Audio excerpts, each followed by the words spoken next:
listening to the Patriot Nation Podcast.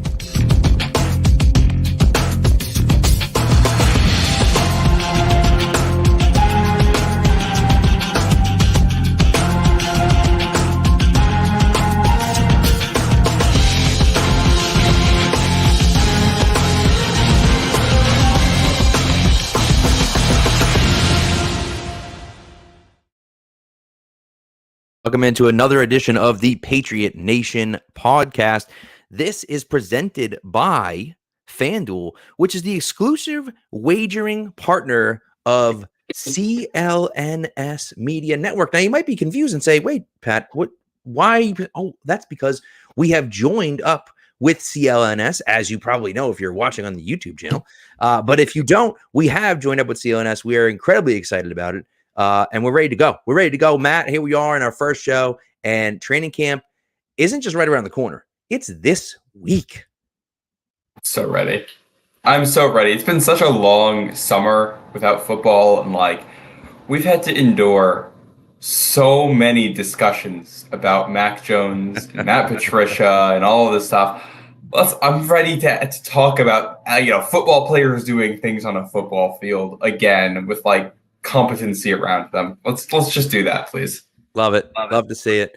Love to see it. Also, I'm very excited to be here at CLNS too. Taylor Kyles tried to get away from us by leaving Pat's pulpit. He just couldn't do it. No, we followed him. I'll follow that man to the end of the earth. We just want to say a big shout out to some of our old listeners. Thad Skywalker, who's been with us since Pat's pulpit, probably. Appreciate you coming through. Matt Manito, who, if you're into Sporkle, runs a whole bunch of Tom Brady stuff over at Sporkle, which is pretty darn cool. And Dark Blue Gold is conscious. This man is over in England. He was watching the footy last night for the Eagles, and he's still here at 2:00 in the morning, whatever. I love it. So love it. And we say that you look like a low budget Seth Rogen. Love to see that. This is great. You are far from the first person to say that. So I choose to take it as a compliment. As you should. So no, but we're excited to be here. We're happy to be going, and and here we are. So and speaking of new things, we're both in different rooms than usual. You're still upstairs out of your basement. I'm in a new apartment over here. I don't have AC in this yet, and it's sweltering hot. So I got the fan on me. I'm literally holding an ice pack to keep myself from overheating here. Having a blast. So Matt, I'm not upstairs. I'm not in my basement. I'm in my sister-in-law's basement because my house is still being worked on. So I am currently living at my sister-in-law's place with my two girls. And then not out of the basement. Oh my goodness. My wife is living at her parents' house with my son. So we are all over the place. It's a complete disaster. But the house is moving along pretty well. Hopefully we'll be in there by the end of next month. I pray to God, because if not, my wife's going to kill me. So we'll see what happens. So, but just like Gillette Stadium, you got the construction trying to beat the season here. That's right. You got to try to get it in before the school year starts. So anyways, all right, let's get into some Patriot stuff. I guess the first topic on the docket really should be DeAndre Hopkins. Hopkins, I know that a lot of people were upset about DeAndre Hopkins not coming here. People were very excited about DeAndre Hopkins coming here. We talked about this at length at the beginning of the offseason. I was never a huge DeAndre Hopkins guy. I don't think you really even were, Matt. I just felt like the fit didn't make sense to me. He was an upgraded Devontae Parker, and I just felt like, Parker's fine, but I just never thought that was that was one of those issues for me. I was just like, all right, fine. If you can get him for cheap, sure. They wouldn't have gotten him for cheap, right? Tennessee didn't get him for cheap. And so that was the issue with me. I just felt like I'm okay with it. Yeah, when I saw the numbers, and we still don't have the full contract, but just from what we do know, I'm okay with the Patriots passing at this price. This is the high end of what I would have considered paying for DeAndre Hopkins. And I still think he's a very good player. I don't think he's washed. I think Tennessee is getting a guy who's going to be productive. It's just Devontae Parker, I think, is a good player. And do you want to pay, another $13 million and spend the rest of your cap on a guy who's, I don't know, a 10 or a 20% improvement on a guy you already have on the roster? Right. Probably not. And let's not forget here. I mean, Bill has an extensive history here with Hopkins. He likes him. Bill O'Brien obviously knows him very well. They brought him in for a workout. They offered him money. They thought he was worth something, but I think to make this deal work under the cap, you would have had to give him more in guarantees. And the fact that they weren't willing to do that tells me that they are not fully confident in what they would be getting out of Hopkins this year. Doesn't mean he's going to be a bad player, but doesn't mean they want to risk flexibility on a guy who is an improvement, but a marginal improvement, and who's going to cost you this year and next year and do things like that. So I get it.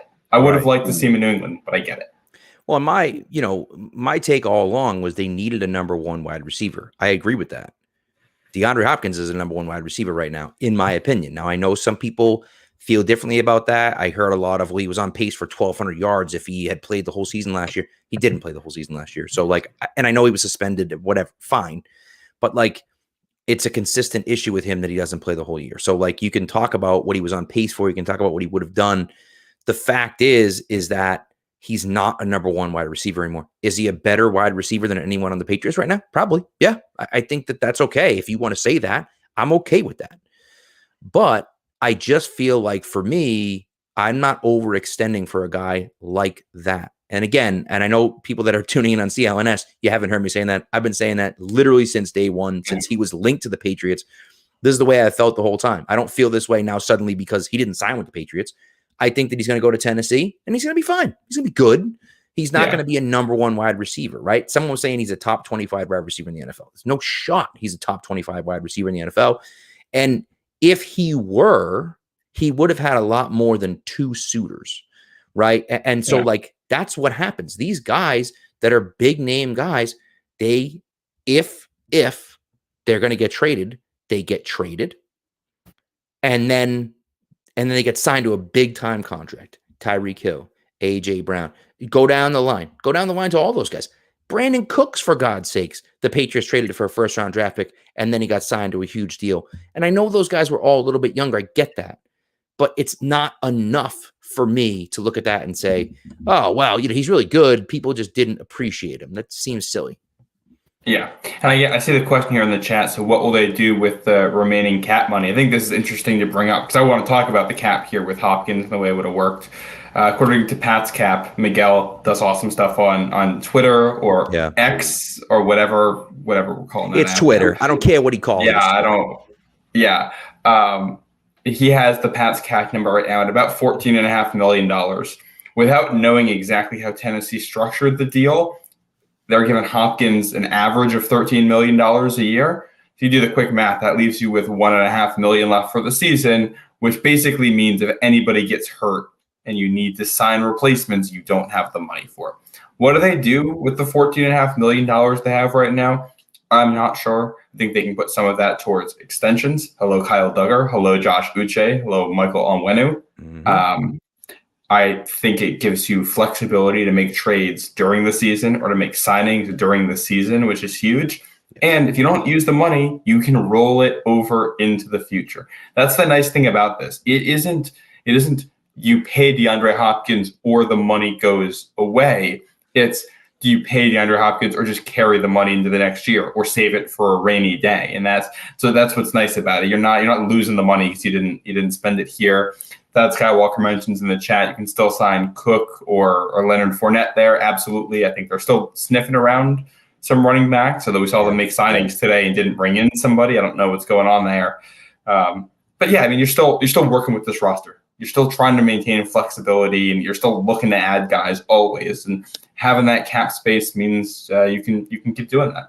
Exactly. Well, and the two guys that they signed today, they ended up being 89 and 90 in the roster, right? So those are your two guys who are 89 and 90. You don't have any more roster spots.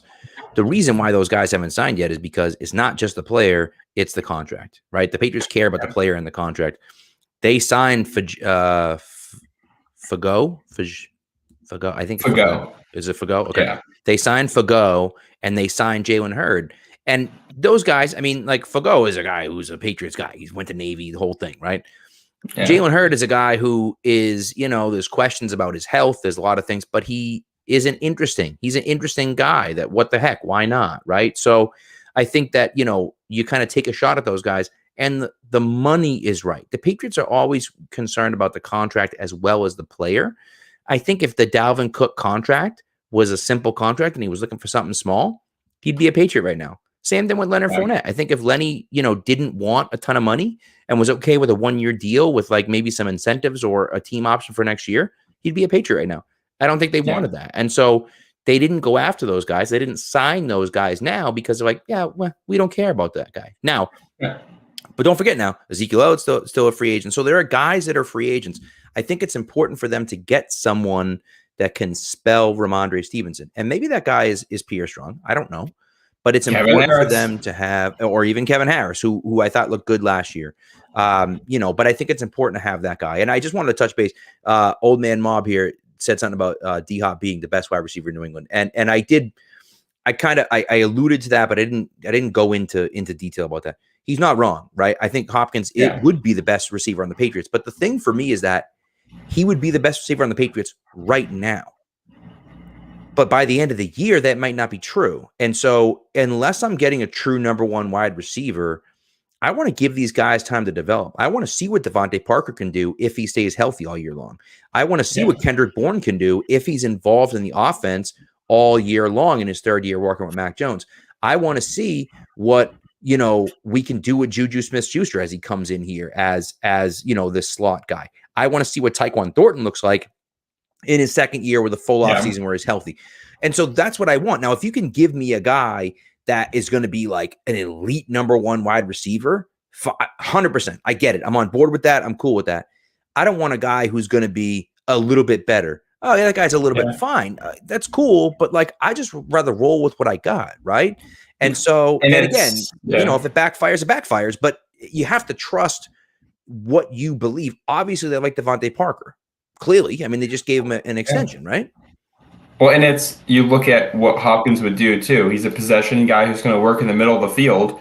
You left out guys there in Hunter Henry and Mike Gesicki. Right. It's tight ends, different position, but not really when we're talking about the way you're going to attack the field. And it's all right. If let's say the Patriots put their 4 best receiving options out there right now, which is probably Devontae Parker, Juju Smith-Schuster, Hunter Henry, Mike Gesicki. DeAndre Hopkins is better than all of them. But all 4 of those guys are kind of like a B- level player, probably maybe a little bit higher level player. B maybe C plus to B is kind of the range you're living in with those guys. And Hopkins is a B+ right now, I'd say. I think he's comfortably there. So you're upgrading at best a C+ to a B+ for like 1-year spots on the field in some of your personnel situations for $13 million a year in the rest of your cap space. That's what makes it difficult. You can only put 11 guys on the field at a time, and 6 of them are your offensive line and your quarterback. So, I think this is going to be good down the roster for guys like Kayshon Boutte and DeMario Douglas, too, trying to get on here. They're going to have more opportunities. And all right, now it's this group. You gotta live with these guys and see how they do. And I'm excited. I think there's a lot of upside in this wide receiver group. And I also don't think you pass on DeAndre Hopkins. Like, I think you're interested in Hopkins because he's a good player and better than any of the guys you have now. You're comfortable passing on him because you also like the guys you have now enough to feel comfortable going into the season with them. And I think they should feel comfortable. I think it's not a top 10 group. I don't know if it's a top 15 group, but it's a legit NFL wide receiver core and the best group this team has had since 2019 when everybody was healthy. Yeah, for 2 games. The game in Miami in 2019. That's the last time that's the best it's been since then. And low bar, but also, rebuilding takes time. Yeah, exactly. And that's, they're rebuilding on the fly a little bit, and it hasn't been perfect, obviously. And I know people want more, but the other part of it is that let's see what these guys can do, right? Let's really give these guys an opportunity and see what they can do. And maybe it backfires, maybe it blows up in their face and it's these guys suck. And they're like, okay, now you go back to the drawing board. And these guys sucked, but they looked pretty good. They look like they can do it in camp. They look like they're putting the work in the off season. They're looking good in OTAs. They're, working together. They're doing all the right things. And we think that they can play. And, again, if they can't, then they can't. And the Patriots, are going to suck this year. And then and then you're like, all right, well, now you're back to the drawing board. And obviously it isn't good. But I don't know. Maybe they are good, and then they surprise some people. So we just have to let that play out. And I know people don't love that. People don't love the unknown. It's scary when you don't know what's there and what you're going to get from guys. But let's see what happens. You just don't know what's going to happen. I mean, look, I feel like an idiot making this comparison, but 2001, Bill Belichick signed a whole bunch of guys off the scrap heap. I mean, a whole bunch of guys in free agency off the scrap heap. And I don't care what you say, but say what you want about any of those guys. They were all off the scrap heap. None of those were day one guys. Mike Vrabel, Anthony Pleasant, millions of those guys, right? Bobby Hamilton, like go down the line, right? Yeah. Those guys were huge for the Patriots, huge. Yeah. And so maybe Juju, who, again, you could argue was the number one wide receiver there, but it didn't really light any fires under anyone. Maybe he turns out to be a really good player in this offense with the Patriots, and they find something they can do with them. So, again, let's let it play out. Let's see what happens, and then we'll go from there. And again, no one's sitting here saying they're going to be a top 5 offense in the NFL. That's crazy. But, could they get the top 15? I don't see why they couldn't, especially with Ramondre Stevenson, the way he's played. I think the O-line is going to be better. And so, we'll see, right? If Trent Brown stinks in camp, it's Cody is clutch of saying that they got to trade for a left tackle. If Trent Brown shows up in camp and can't play and he stinks, well, guess what? They're trading for a left tackle. They're doing something to get a left tackle because it's going to be a disaster if that's not going to work out. And so they're going to have to figure that out somehow. But you have time still. You can still figure those things out and you go from there. Maybe you go to Cincinnati and say we'll trade for Jonah Williams. And I know Jonah Williams isn't great either, but like he's better than if Trent Brown can't play, he's better than them. You know what I mean? Exactly. Yeah. So we'll see what happens, but ultimately give them time and let's see where it goes.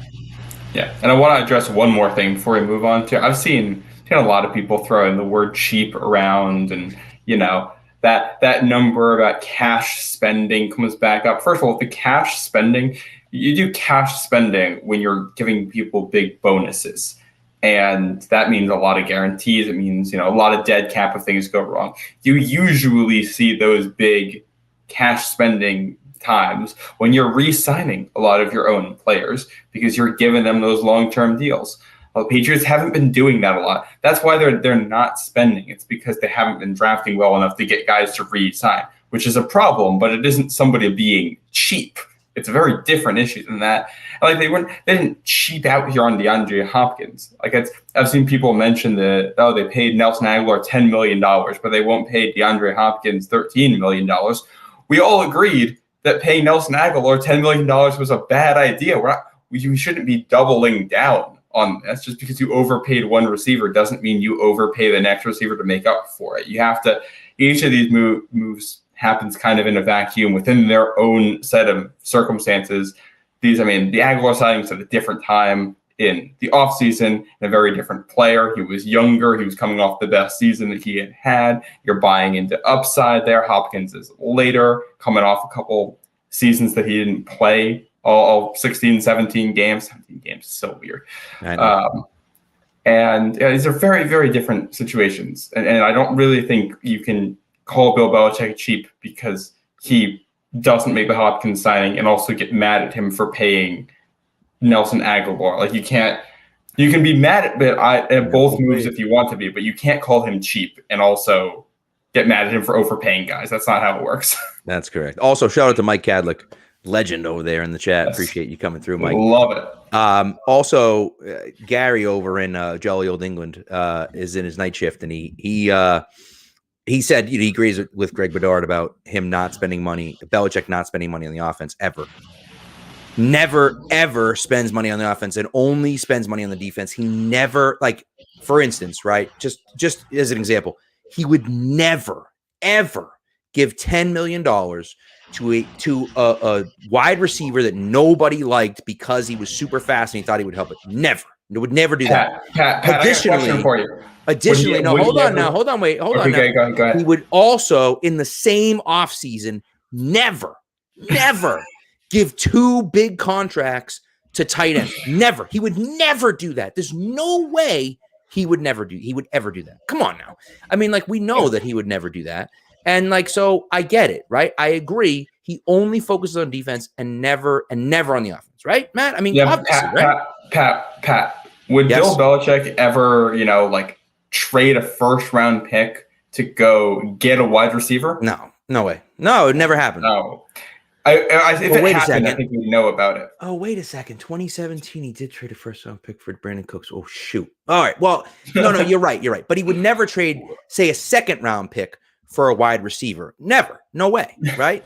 Now, wouldn't he ever go make a high-priced running back acquisition? Get a guy who's had issues on another team and go bring him in and bolster the running game to go back-to-back? No, he'd never do that either. No way. No, I mean, come on. He would never, like, let's be serious. He would never actually spend money on what would he trade, like, a third-round pick for a wide receiver too, and then sign him to an extension? He would never do that. It wouldn't happen.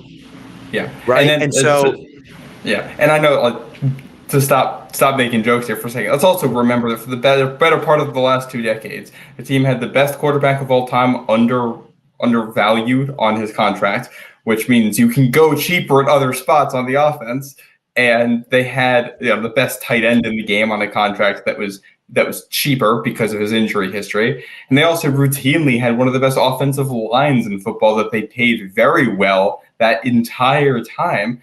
If you have if you're the best quarterback of all time, the best tight end of all time, and an elite offensive line, you don't need to spend a lot of money to build the rest of the plane. Correct. And so Gary says the evaluation of the receivers is poor and we're paying the wrong guys. And I would just love to put Matt up here, the other Matt. Yes. He won't pay is a different complaint than he pays the wrong guys. You cannot complain about the Jonnu Smith contract or the Nelson Aguilar contract or the Kendrick Bourne contract or even the Hunter Henry contract and then turn around and say he doesn't pay offensive players. He does pay offensive players. Now, if you want to say he pays the wrong offensive players, you have a point. And to a certain extent, I won't blame you for that. That's totally fine. But you can't say he doesn't devote assets and go out and get offensive players. He drafted a wide receiver in the first round of 2019. He drafted a wide receiver in the second round last time. So, like, those are the things. Now, listen, is he going to be perfect on those? No. Is one of those issues the fact that, like, we wish that he was better at getting these offensive guys? Of course, I do too. I wish the numbers obviously were better. But, old man Mob points out that the Patriots had a top 10 defense almost every year, top 10 to 15 defense almost every year, which is true. That's how they won championships, with a good offense and the greatest player of all time over there when you needed to play, and a great defense. And so that's one of those things. So, like, to me, I just feel like we can sit here and talk about, and obviously, I'm poking fun saying that, talking about the different things they've done, but, like, they have spent money on offensive players. They've devoted assets to offensive players, both in the draft and in trades. They've done those things. And some of them have paid off. Brandon Cooks, you can argue about Brandon Cooks all you want. He was a 1,000-yard receiver. He had a really good season in 2017. Beat Houston with Adam. Right. And so you can make the arguments about him and so on. And don't forget now, he got concussed in the Philly Super Bowl. That might have ended differently. Now that was the defense, but still, they might have won that game if he was there. Who knows, right? So I just think that you can argue about those things, and you can say that he isn't good at finding the right guys there. Fine, but he spends and devotes money to it. So to me, that's kind of the way I feel about it. So, anyways, all right, we're going to move away from this. I got one more comment before we hear from our sponsors here. The other thing is this: we've had a couple of misses in the last couple of years and some bad misses in there. He missed when Brady was here too. Adelius Thomas, Chad Ochocinco, Albert Hainsworth. Roosevelt Colvin was a guy who they paid a ton of money to at the time, and he got hurt right off the bat and was not the kind of impact player they thought he was going to be. Obviously, talking about a lot of defense there, but you don't bat 1,000 when you're adding players in the NFL. And Bill he had a couple of bad moves all at the same time, and that's why people are frustrated. But let's ignore. I think we can give the greatest coach of all time a mulligan on some of this stuff and see how this plays out. And Dark Blue Gold with the comment of the night so far. I got to pull it up here because you got to see it. People only remember the misses when you're not winning. Yeah. If you win, it doesn't matter if you miss on those guys. It makes no difference. No one cares. If you're not winning, if you're not getting to the Super Bowl, if you're not, consistently the best team as the Patriots were for 20 years, yeah, now we care. Before, it's like, okay, yeah, you missed on that guy, you missed on this guy. It doesn't matter. Other guys were there to fill in for him. Now you miss on a guy, and, it's more accentuated because you don't have those guys. Now, time for a word from our sponsors. Yeah, let's do it. Take your first swing at betting MLB on FanDuel and get 10 times your first bet amount in bonus bets, up to $200. That's right. Just bet $20 and you'll land $200 in bonus bets, win or lose. That's $200 you can spend betting everything from the money line to the over-under to who you think is going to hit the first home run. All on an app that's safe, secure, and super easy to use. Plus, when you win, you can get paid instantly. There's no better place to bet on MLB than FanDuel, America's #1 sportsbook. So sign up today and visit FanDuel.com/Boston to get up to $200 in bonus bets. That's FanDuel.com/Boston. FanDuel, official partner of Major League Baseball. 21 and up and present in Massachusetts. First online real money wager only. $10 deposit required. Refund issued as non-withdrawable bonus bets that expire in 14 days. Restrictions apply. See terms at FanDuel.com/sportsbook. Hope is here. GamblingHelplineMA.org or call 800-327-5050 for 24/7 support. Play it smart from the start. GameSenseMA.com or call 1-800-GAM-1234.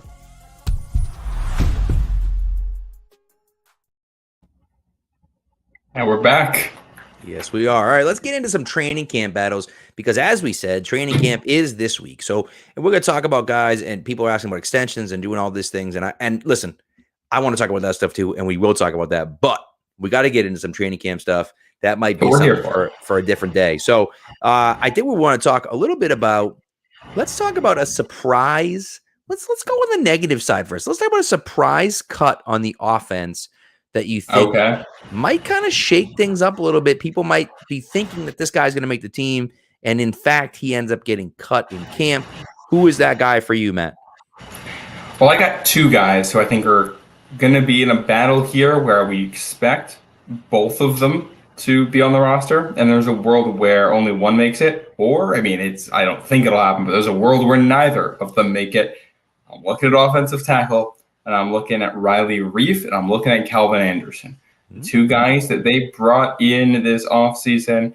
Riley Reiff's an older guy, and the reports from minicamp were not outstanding on how he looked there. And Calvin Anderson's been, kind of a career backup and career 6 offensive line guy. And in a world where, Connor McDermott is actually as good as he was at the end of last year, and he played pretty decently as a 6th offensive lineman, in a world where City So is ready to go as a tackle, and they feel comfortable with him as depth, or in a crazy world, he ends up starting.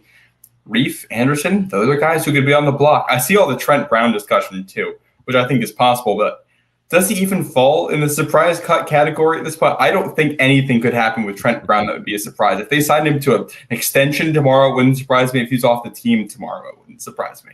Right. Listen, I agree with that. I think that's a hell of a take, man. If Riley Reiff and Calvin Anderson both get cut, that's going to be a disaster for the Patriots. I am actually higher on Calvin Anderson than I think other people are. I think there's a chance that he's starting at right tackle to start the season. I do like the Riley Reiff pick quite a bit. But the guy I'm going to go with is at a different position. And this might be cheating a little bit only because he might get passed by someone who's not on the roster. And Thad just beat me to it. You stole my thunder, Thad. It's Ty Montgomery. I think Ty Montgomery is a guy that I think we're already kind of penciling him in as the third down receiving back. For me, I just look at it and think that I don't know if he's really going to be the guy that's going to do that for the Patriots this year. He obviously got hurt last year. He looked good in camp, got hurt last year, really hasn't played significant snaps in a few years. I just don't know if he's going to be that guy for the Patriots. And so I don't know if that's going to happen or not, but I do think, and look, I also think too that if one of those guys, whether it be Leonard Fournette or whether it be Dalvin Cook or whether it be, Ezekiel Elliott or whether it be somebody else, I wonder if, another guy comes in and he becomes the running back too, or who knows? Pierre Strong and Kevin Harris both make leaps this year, and you're comfortable with those two guys, and you sign some other guy to be your fourth running back who is a practice squad guy. Yeah, I don't know. Yeah. Yeah, and I think that running back competition in general is going to be really, really interesting. And Pierre Strong, I think, is one of those guys we all hope will follow the James White trajectory. 4th-round pick, redshirts his first year, explodes in his second year, and starts to become a key cog in the offense. And I hope it happens. But we haven't seen that, and I really didn't hear anything about him from minicamp. I feel like I have not heard his name from people who've been at the practices all that much.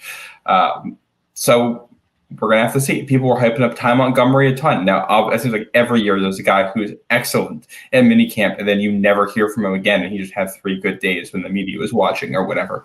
But that running back room is going to be really interesting, and we'll see how many running backs they decide to go with too. I think that'll be a big part of this. True. And also, Thad, you're forgiven because you mentioned Trey Nixon in the chat. So, come on, dude. All is forgiven, sir. Trey Nixon. I want to mention Dark Blue Gold mentioning Kayshon Boutte too as a potential surprise cut. I don't know if you can call anybody taken on day 3 a surprise if they get cut. Obviously, everybody's been all hyped about Kayshon Boutte for what he was as a recruit and what he was at points at LSU, but he was taken where he was for a reason. I don't think it would be a surprise if he or Douglas got cut. It wouldn't shock me if both of those guys end up getting cut either. I think I'd like to see them on the roster. Obviously, I'd like to see them be good, but you never know what you're going to get with those guys. It's a real dice roll. Well, and that's really the issue, right? Jeff Thomas was a similar guy at Miami that everyone was super hype about, and of course, he didn't make the team. Little different situation, obviously, with Thomas than you are with Boutte. Boutte had, really had that potential coming into LSU and was really good as a true freshman, and then really didn't take steps for that. But I'm kind of with you on that. You really can't call it a surprise if the guy gets drafted in the 6th round. And I know we're excited about it. We're excited about the upside, but clearly the league wasn't that excited about the upside, right? Because he went all the way in the 6th round. And so I'm hoping that guy flashes in camp. That'd be awesome. I'm hoping him or Pop flashes in camp and one of those guys makes the roster, if not both. And if one of those guys makes the roster, maybe the other one gets the Foxborough flu and ends up on the IR for the year. I don't know, right? But But I think that'd be great to kind of reset it and do it again next year and see what you get from the guy who didn't make the squad. But right now I'm looking at it thinking you really can't look at it and think that, one of those guys is going to make a serious impact on the team. Maybe he will, but we can't expect that going into the season, I don't think. And I think if one of them makes a serious impact, the guy I'm looking at is Demario Douglas, Pop Douglas over there, because he can do stuff on special teams. He's the kind of guy who, hey, for whatever reason, Marcus Jones isn't returning a punt. I'm going to send Douglas back there to do it, and he can take one to the house. Or he can be your kick returner and absolutely do that for you. He has that kind of athleticism. He's just so good with the ball in his hands. And he can be a gadget player. You take those, basically everything Marcus Jones did with the ball in his hands last year. In theory, Demario Douglas can do a lot of that stuff. So you can get the ball in his hands on offense. Then you can try to create some plays. We'll have to see if he actually ends up being that explosive at the NFL level against NFL players. But if it translates those little bubble screen to Marcus Jones against the Bills, you can put that in for Douglas and let Marcus Jones just focus on his defense. Yeah, agreed. All right, who do you got for a surprise make on the roster on the offense side of the football? This is perfect timing because I'm shouting out Old Man Mob talking about tight end 3. He says Johnny Lumpkin. I'm going with Anthony Ferkser here, who they had brought in recently. It's kind of an H-back and F-back who can do a lot of different things. And he's a guy who I think can line up in the backfield with the fact that you really have a big wideout at tight end in Gesicki. Having a guy who can line up in the backfield in Ferkser, I think, would be a nice compliment as a tight end 3, especially in your goal line packages. He's experienced in the NFL, so he gives you a high floor as a backup, do a lot of different things. And I don't know, he seems like the kind of guy who's just going to kind of float by through camp, and then on cut down day, he's there. He's just still stuck around. And I'm seeing the names, Scotty Washington and Johnny Lumpkin. Lumpkin, I could totally see making it. Scotty Washington, I think his path is tougher here, in large part because he wears the number 17, and we all know what happens to guys like that in New England. RIP to him having to switch to that number with Gesicki coming in. But he's a receiving tight end, and I can't see. I mean, Henry's a receiving tight end. Gesicki's a receiving tight end. I can't see them keeping a third one around. That just doesn't seem like what Bill Belichick was going to do. And no fullback. How are we blocking here? Yeah, I agree with you. I agree. And my guy actually is Lumpkin. I feel like you have to go with a tight end here, only because there's just not a ton of stuff on the roster. Now, you want to open that to special teams, and maybe we can talk about some special teams guys, but you also got to keep the free agent streak going. And Johnny Lumpkin's a great guy to do that. He is that prototypical blocking tight end that we talk about. So, I think that makes a lot of sense. You probably think they will keep 3 tight ends on the roster, but they might not. They might only keep 2. But you kind of feel like they should at least keep a third. And maybe Lumpkin's a guy that is on the practice squad, and they elevate him for games sometimes if they need to or something. They could do something like that as well. So, but I do think that you got to have 3 guys that they can at least play tight end on the team at somewhere, even if they're not on the active roster. Yeah. Well, when we talk about the tight end, this kind of comes back to my potential surprise cuts too. Because we're all thinking about tight ends who could be battling for tight end 3, but I think in some ways what the roster discussion becomes is it better to keep a 3rd tight end on the active roster or a 10th offensive lineman if you want to have the depth there. So you might have a situation here where it's Calvin Anderson against Anthony Ferkser essentially for your last offensive roster spot, because you're just weighing the pros and cons of depth at tackle versus blocking versus receiving ability. If we're going to go down to the goal line, do we just want to put 6 or 7 offensive linemen out there and forget about the extra tight ends to get our blocking that way? Is that the better way to do it? Connor McDermott, wasn't he a tight end convert at one point, or am I confused with somebody else? I can't remember if McDermott played tight end in college or not. He came out as a tackle. But he may have played tight end in college or something. He's big enough. You can get down the goal line and run play action and throw him into the end zone. I'm sure he could catch a ball from Mac. That'd be awesome.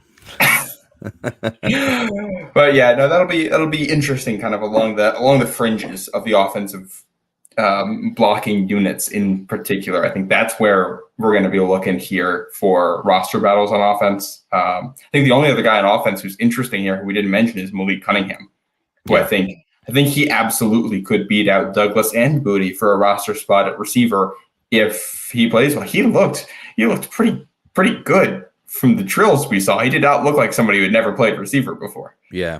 So that could be, again, one of those things where it's like at this point in the league, it's get your skilled guys with the ball in their hand and give it to them and see what happens. And they did that last year with Marcus Jones.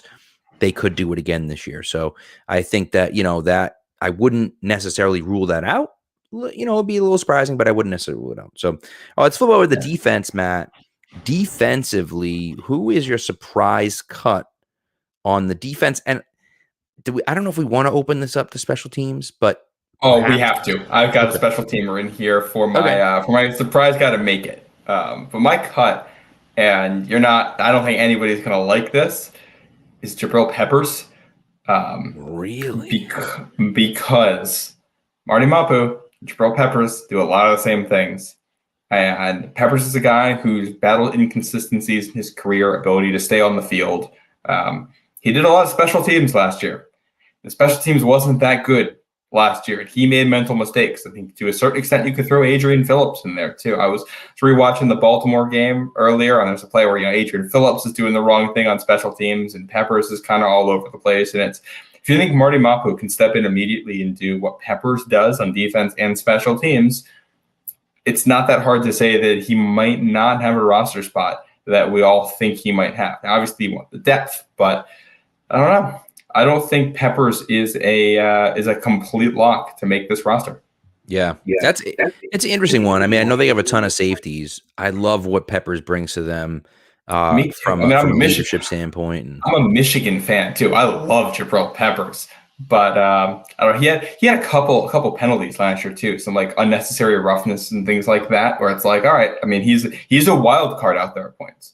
He really flies around and attacks the ball, and usually it's good, but sometimes it's bad. And like, you know what? If they feel like those mistakes are adding up too much and he's not improving, if he keeps making the same mistakes over and over, that's how you get out of New England. And I saw Cody Davis get mentioned in there too.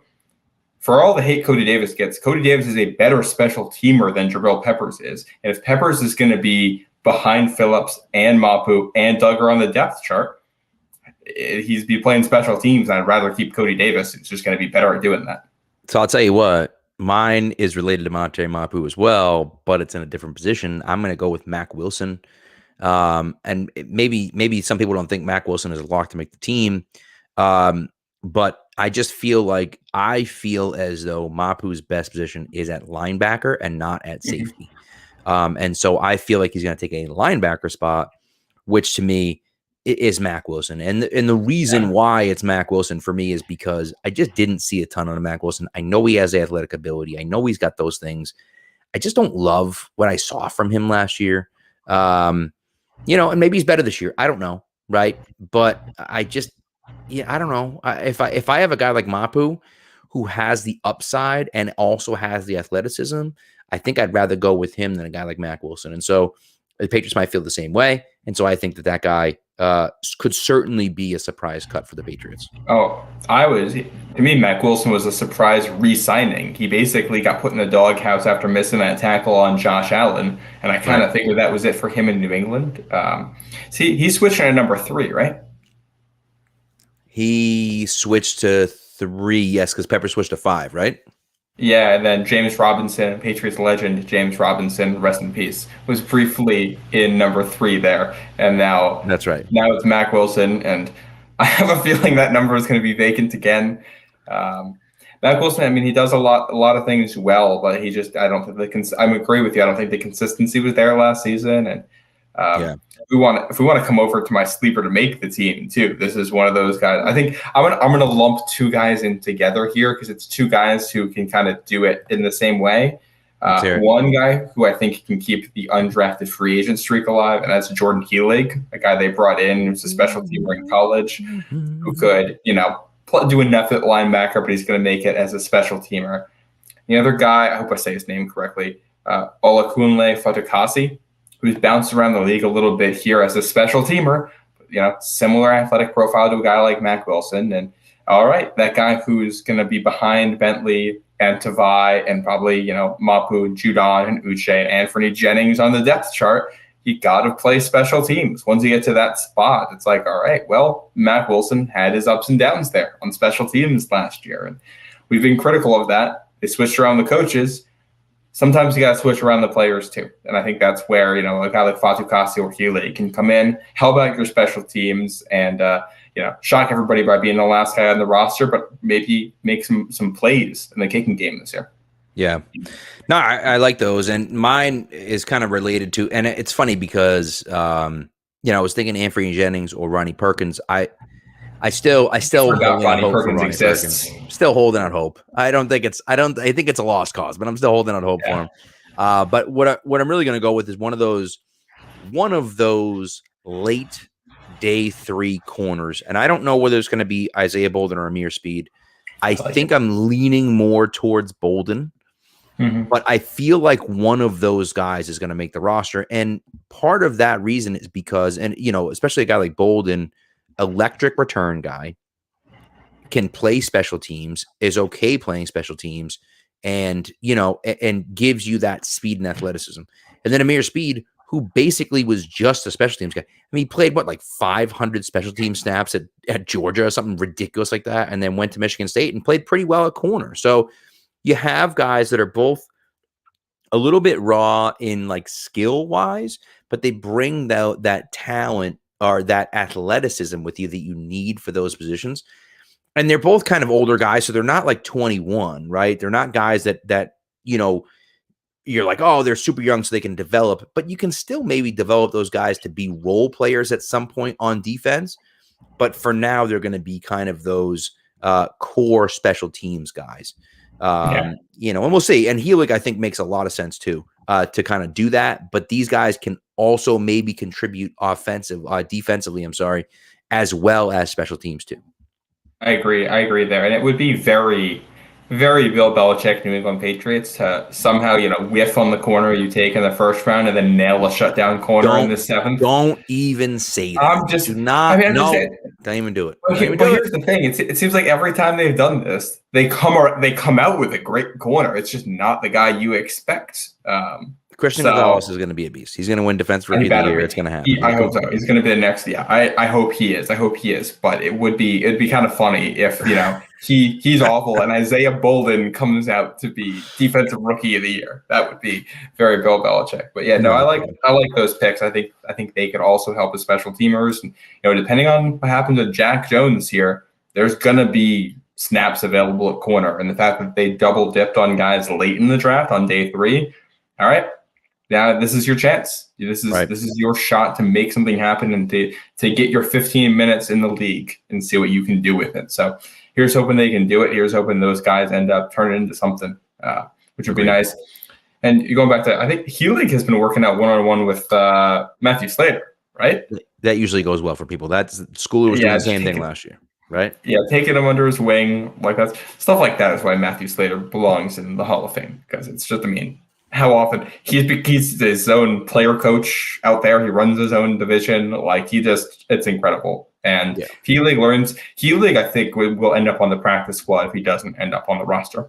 And he seems like the kind of guy who would get called up at some point because somebody will get hurt and we need a body, and he can fill in, do things well for a week and hold up. So yeah, no, I agree. I certainly agree with that. So we'll see. Now, is there a positional battle that you're excited about, either offensively or defensively? Just one position, because I have one, and I'll let you start though. But just one position where you're looking at it saying, and by the way, it can't be quarterback. We'll just throw that out there right there. Just for anyone out there that's listening that thinks that there will be a quarterback controversy, do not come here and expect that to happen. There is no quarterback controversy, period. No. If there is a quarterback controversy, it's the quarterback controversy for the second overall spot. Whether it's going to be Trace McSorley or Bailey Zappi, it's probably going to be Bailey Zappi. But I'm surprised McSorley is still around. But yeah, right. Yeah, it's going to be Bailey Zappi, but that's the battle, not for number one. Yeah, I'm looking on the edge. That as a whole, that position group. I'm going to name a lot of players here that I'm looking at. Yeah, Matt Judon, Josh Uche, Anthony Jennings, Ronnie Perkins, who's still around, Keon White, Dietrich Wise. Throw DeMarcus Mitchell in there, who was around the team last year as a good special teamer. See if he can add anything to his repertoire there as a defensive lineman. All those pass rushers and guys on the outside, and to an extent, Jawan Bentley and Jelani Tavai even come into that conversation because they would play outside linebacker at points last season. Right. I think the Patriots have a lot of really good players there who do a lot of different things well. What I'm watching first, obviously, is just how the rotation breaks out and where the snaps go and who gets the looks and all that. But I'm also looking at what people have added to their skill sets. I think at points, if this defense had a weakness last year, was the fact that in the front 7, you had guys who could rush the passer, you had guys who could stop the run, and not often enough guys who could do both. That's where they struggled against, Baltimore. And all right, how does Josh Uche hold up against the run? How does Anthony Jennings do as a pass rusher? How many of these guys can defend both aspects there? I think is something I'm really intrigued to watch. Yeah, I think it's a great point. And here's what's interesting about this is that the Patriots are different than other teams because Chosen was talking about Keon White and taking Lawrence Guy's spot, and I had seen Larry Guy as someone's surprise cut, but they ask their defensive linemen and their edge guys to do so much. And now Josh Uche took them a while to get on the field, and then they said, okay, pin your ears back a little bit and go get the quarterback, right? It doesn't happen very often. They did that with him because he's an elite. He's a really, really good pass rusher, right? Matthew Judon says he's not the best pass rusher on the team because Josh Uche is, right? And so they just kind of let him do his thing. 90% of the guys, the vast majority of the guys are doing multiple things. So they're not saying to Keon White, hey, man, go dominate that guard. No. They're saying, hey, okay, these two gaps, you got to control these two gaps. And so it's a little bit different than just you're a physical specimen and you're stronger than everyone and you're an elite athlete and this and that. It's a little bit different, right? And so it's usually a learning curve for those young guys, right? And I think you've seen Christian Barmore struggle with it at times because he hasn't been able to do the things he wants to do. And so it's a good and a bad thing. Yeah, even Dietrich Wise took 6 years to put it. And Uche, you mentioned him. I think what we've all said for a while now is Uche should probably be able to bulk up so he can defend the run and be out there more often. Well, new weights just dropped on the Patriots website, and he's lighter than he was before. So, all right, maybe they're saying, hey, this guy, he's not going to be a run defender anyway, so let's get him as twitchy, as fast, as athletic as possible to just get after the quarterback. And you wonder, do they care about that as much anymore? Or are they playing different? So now they're saying you don't necessarily have to two gap because the game looks different than it did before. People are trying to get outside more. People aren't running in the middle as much as they were. And so we don't have to worry about two gapping as much as we did. We need to worry about pressuring the quarterback and pushing that pocket back, right? And so you talk about two gapping too. Devon Godshaw added 20 pounds according to the Patriots website. So if he can do that, now you got a guy who can eat up space in the middle. Josh Uche's life is a little bit easier. He doesn't have to defend the run as much. Right, exactly. So so anyway, so there's that. So my position battle, it's funny because you feel like the easy answer is tackle, right? That's the easy answer, right? Offensive tackle, that's obvious, right? Like everyone's looking at the offensive tackle position because everyone's concerned about it, right? Is it going to be City Sal? Is it going to be Riley Reif? Is it going to be Calvin Anderson? Is it going to be Connor McDermott? Is it, who knows, right? Is it going to be Andrew Stuber coming from the clouds and somehow being good in his second year, right? So we don't know. And so I get that, but that's not fun. That's not to me, the one I'm looking forward to is the kicker and the punter, the two specialist positions, because, man, I remember, and I had Quinn Nordine fever, man. I had Quinn Nordine fever, and he just sucked. He couldn't, the ball, he had no idea where the ball was going. But Chad Ryland, I'm excited about Chad Ryland. Nick Folk, I just wonder if Nick Folk has it left. I just don't know if he has it. So I love Nick Folk, but I just feel like at the end of the year, when he missed that 44-yard field goal short, I was like, that's just, you can't do that. That was the time. Yeah. So it's one of those things. Listen, I paid $15 for a Quinn Nordine autographed rookie card. Okay. So I was all in. Okay. So now at this point, I'm excited about Chad Round. I'm not quite as excited, but I'm excited about Chad Round. And Bryce Behringer, I feel like just makes sense. I know they have Waitman as well, but to me, it makes sense. He was a really good punter. Obviously they liked him. They drafted him. Right. And so you moved up for Ryland, which people lost their minds about. You drafted Bryce Behringer as well. I just feel like both those guys, and Bryce Behringer has, at the very least, you have to keep Bryce Behringer because of his picture, man. His headshot is just the best headshot on the team. It's got to be, isn't it? He has an elite aesthetic too, because if we assume he keeps his college number here, which is available, got an NFL punter wearing 99 with the big rec specs, punting and just kicking bombs. Come on, dude. That's an elite aesthetic right there. If we here's the thing: if the things truly go awful and this offense is unwatchable, at least give us an entertaining punter. At least give us that. Oh, man, that'd be so good. So, Matt, I have not seen the Isaac Punts video on Behringer's journey, but I must do that because I'm excited about Bryce Behringer. I'm all in on Bryce Behringer, and I think that's going to be fun. And Matt did point out that Tucker Addington also is on the roster as a long snapper. But, come on. I'm sorry. Joe Cardona is, not only did he attend the Naval Academy, he's currently in the Navy, okay? Yeah. There is no chance that he plays until he tells Bill he's done playing. Okay. So, but anyways, so that's we can have a whole special teams off though. They got dual sets of kicker, punter, long snapper. I think give the people a show here. Give us some kind of a competition with the two units going back and forth.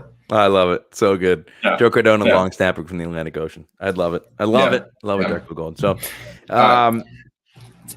we're going to do our final segment here. Let's do it. I'm in. I think do we have any housekeeping to do, or did we get through Oh, we talked about Fago and Hurd coming in. Yes. Did we mention that Hurd has not played a single NFL snap? He was a 3rd round pick in 2019. IR'd his first 3 seasons with the Niners, hasn't played since then. I just want to get that out there. We have no idea what this guy is going to be. Did he play in the preseason? I know he's played a little bit, but it must have been preseason. Yes, he's played preseason. He has not taken a single real NFL snap. He's the reverse Ty Montgomery too. He was a running back for 3 years at Tennessee, then switched to wide receiver at Baylor, and is now trying to be a receiver here in the NFL. No idea. 0 idea what he's going to end up looking like for the Patriots with his inability to stay healthy. I think that's interesting. You had also texted me before saying you wanted to talk about baseball celebrations. Yes. Yes, right. Thank you.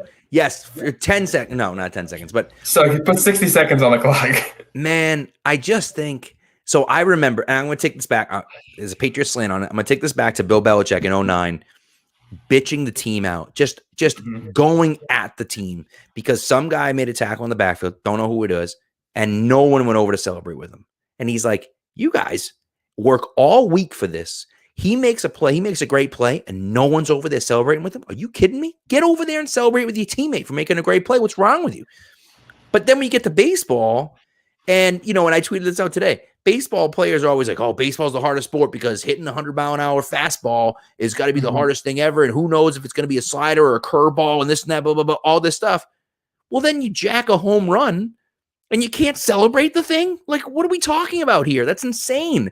If it's really that difficult, and if it's really a one-on-one type thing, I hit a home run off you, and I can't celebrate in your face, I absolutely, I'm going to celebrate. Yes. And we've been celebrating forever.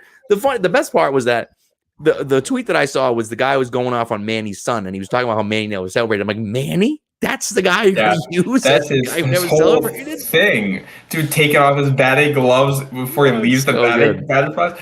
And it's fun. And here's the thing. Like, I like the guys, too, who play it calm and don't celebrate. And this is what makes it fun. When you have guys that don't and you have those different styles, that's the fun of this. Right. That's the emotion. It allows you to kind of pick your side. And we can have a little battle about, what's fun with baseball. That's like that. I like that. I like being able to do that. I will also I got my Red Sox 2018 shirt on here while we're doing baseball. All right, should we wrap this up? Let's do it. Before we do our usual This Day in Sports History, we got a new thing. Wait, hold on. Let's do that. Let's do that after This Week in Sports History. Do it after? All right. Yeah, we're gonna end the show with it. Okay. We got a fun thing for you guys. Don't leave. We got a fun thing for you guys. Yeah. But first, we have This Week in Sports History. So here we go. And now for something we think you'll really like. This Week in Sports History. All right. You want to go or you want me to go? What do you think? I got mine ready to go. I got a good one here. All right, go ahead. Let's do it. I went one day ahead. We're going in July 25th, 1941. Okay. All right. 41-year-old Lefty Grove wins his 300th and final MLB career game as the Boston Red Sox defeat Cleveland 10-6 at Fenway Park. It's a good one. That's a good one. Legend. I like that. All right, I'm going today, July 24th, 2005. The 92nd Tour de France ends, and somehow there is no winner. Well, that's actually not true. Hindsight, there was no winner, but Lance Armstrong was the winner in 2005, and then in 2012, his win was vacated. His 7th consecutive Tour de France victory was vacated, and so in the record books, there is no winner of the 2005 Tour de France. And so, pretty cool on that one. I like that one. It's something like, if you take out all the people that were doping, I think like the person who finished 23rd was the real winner or something crazy like that. You got issues in your sport when you release the cheaters, and it's you do that in the NFL, and all of a sudden it's the what do you call it? The Indianapolis Colts are Super Bowl champion or something if you remove a whole bunch of teams. Right. Yeah. Right. Exactly. Yeah. Exactly. Yeah. But yeah. All right. We're gonna be doing a new segment this year, ending off our shows. We're doing a trivia for the audience. So we're still figuring out the exact details, but it's going to be something here where we're going to be giving you guys a trivia question, and the first person who we're going to keep track of the first person every week in the chat to answer the question correctly. We're going to add that up throughout the season. And at some point, we're going to do a raffle based on how you get an entry to the raffle every time you win each week. And we'll do some kind of drawing, I think, at the end of the season. We're still figuring that out. I think the prize is probably going to be a Pro Shop gift card to whoever does this. So every one of these weekly shows, we're going to end it with a trivia question. You can find out the answer to the question at the start of the next week's episode. So that'll get you guys to stick around. So I hope everybody's ready here. Everybody who's watching at your keyboards to answer this week's question. Pat, you got something? Yeah, I do. Well, here's the thing, right? I was thinking, do you want to do this as a live? I mean, we're haggling about this live because we're idiots and we didn't plan this. Oh, we did plan this a little bit, but we didn't plan all of it. Over the last 2 hours over text. But do you want to kind of finish it, say thank you, and then hang up and be done with it, and then have people go back and comment on it afterwards? Or do you want them to comment on it right now live? And because you see what I'm saying? Because here's the thing. I think we're going to have to see how it goes here, because we'll do the question and we'll turn it off. And if somebody gets it right now before we turn it off, they're going to end up being the winner, which we'll announce it. By the way, when we give the answer at the start of the show, we'll also give you a shout out and say who it was that won it that week. And by the way, if nobody gets it in the chat, it's going to be the first person to comment on the YouTube video that's going to get it. Yes. And by the way, for those of you that are wondering, I am willing to give a shout out to every person who answered it correctly. Yeah. Even if you weren't the first, if you were the 10th or the 15th, I'll give a shout out to every single one of you. Go comment on the YouTube, follow us, subscribe to the YouTube as well. We appreciate you at CLNS, but also go to Pat's Nation Network as well and subscribe there too if you're not already subscribed there as well. So, Matt, would you like to do the honors? Do you want me to read it, or what would you think? I got it. I got it right here. And this is in honor of Jordan Heelig and Johnny Lumpkin and the guys we talked about. The Patriots have a 19-year-long streak of at least one undrafted free agent making the initial 53-man roster. Can you name the player who made the roster to begin that streak? See if somebody can get this one. What a question. Yeah. It's a great question. Have fun with that one. And I think that's going to do it for us, Pat. I love it. Oh, God, we got the winner already. See, I told you. Nailed it. Other Matt crushed it. All right. No answers for anyone else. We're not going to say it in the show. We'll stick around for next week to find out. We'll name the answer, but we do already have a winner on this week. Yes. Matt Menino crushing it. But again, comment on the YouTube. Hey, listen. If you want to send us a DM, send us a DM. You want to send, comment on Apple Podcasts, whatever. Fine, do it. We're going to give you a shout out on the podcast, and then you know what? Well, we'll see. Maybe we'll enter you into something else too. We'll figure out something there. Yeah. So, anyways, listen, this has been a great show. We appreciate everyone coming on. We're super excited to be with CLNS. Yeah. It's gonna be a lot of fun. And listen, we're gonna be talking to you guys this week. I'm actually going to training camp Wednesday and Thursday. Oh, one thing I forgot to mention, and they're over there, so I can't. But if you go to training camp Wednesday and Thursday, or Thursday this week, come see me. I'm gonna tweet out a picture of what I'm wearing and the whole nine. I'm gonna have stickers, PNN stickers, Pat's Nation Network stickers with me. Come say hello, you get a free sticker. Okay, so go say hi to them, and and I'll give you a free sticker while you're there. But nevertheless. So have fun, enjoy camp this week, and I'm going to be on with some instant reactions to camp from what I saw at camp this week. So anyways, that's what we got. All right, so thank you very much, guys. We appreciate it, and we will talk to you guys later on this week. See ya.